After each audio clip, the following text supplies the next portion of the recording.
I use a Rode NT USB microphone for my video voiceovers in Adobe Premiere Pro. I noticed the audio quality changed after a series of driver updates took place on my Windows 11 laptop. The audio recorded from the NT USB now sounded muffled compared to the previous excellent quality audio recorded from that same microphone. Here's an example of audio from the NT USB microphone that sounds muffled. It doesn't sound horrible, but it does sound muffled compared to the next audio example.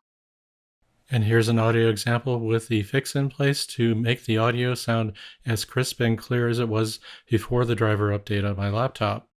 To correct the situation, I have to change a signal enhancement setting for the NT USB microphone.